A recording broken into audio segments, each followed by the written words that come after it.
all Gerald Green wanted for Christmas was some playing time. Gerald Green finally got some minutes for the Celtics on Christmas Day and, even more surprisingly, he looked good. After receiving a few minutes in the first 10 games when the Boston Celtics were enduring injuries to Marcus Smart, Jay Crowder, and Al Horford, Gerald Green's minutes have dropped dramatically. Now when I say dramatically, I mean off a cliff and into an abyss with no escape. In fact, over the last 2 months, if Green started eating stadium hot dogs and popcorn, I'm pretty confident no one would have noticed. To give you an idea of how forgotten Green has been, in the last 18 games for the Celtics before Christmas Day, Green has not played in 15 of them. In addition to this, in the 3 games he did actually play in, he averaged only 6 minutes per contest. That means that before Christmas Day, in a month and a half of basketball, he has been on the court for a total of 18 minutes. Abby Chin, the sideline reporter for the Celtics, has been on the court more than that.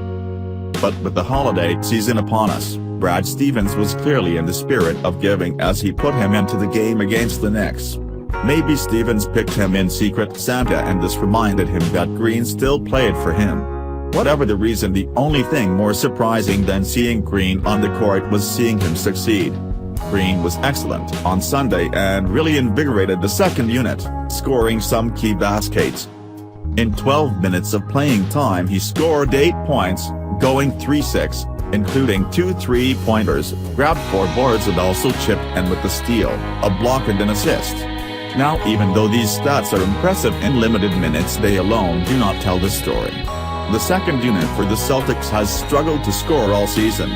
If Jonas Jerebko and Kelly Olynyk are not hitting threes, they often go in minutes without scoring, and Stevens has to throw Isaiah Thomas back into the game much earlier than he would like just to get a bucket. Enter Gerald Green. Green takes a lot of pressure off the ball handler in the second unit, be it Marcus Smart or Terry Rozier. In almost every set he is on the court he flies around the perimeter and then cuts toward the rim. Now even though he didn't get an alley-oop pass against the Knicks, he consistently put pressure on the Knicks defenders and had them leaking off the ball handler to help out. Green came into the league as a leaper and ferocious dunker, and even though he is on the wrong side of 30 he has not lost that mentality. He also is a decent 3-point shooter and can open the floor for Smart and Rozier to drive or, alternatively, for Smart to post up where he is at his best.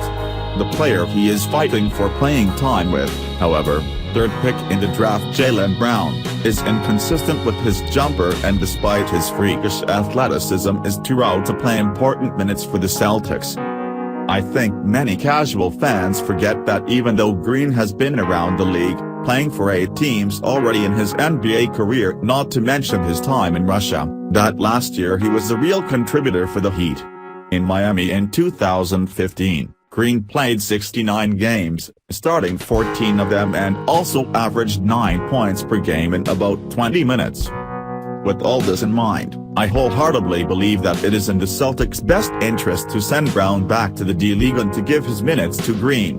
Due to the one-and-done rule, players are coming out of college so young and they are simply not ready for the professional game. Brown is a perfect example of this. He has mental lapses in defense and has to foul way too often, he makes careless turnovers and struggles to finish in traffic.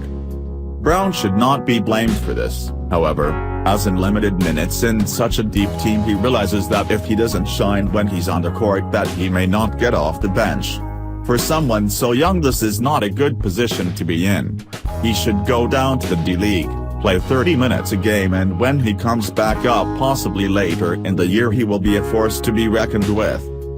Green has been a good teammate, he has bided his time on the pine, he has spent hours braiding that shamrock in his hair, he has given out thousands of high fives, and he deserves a chance.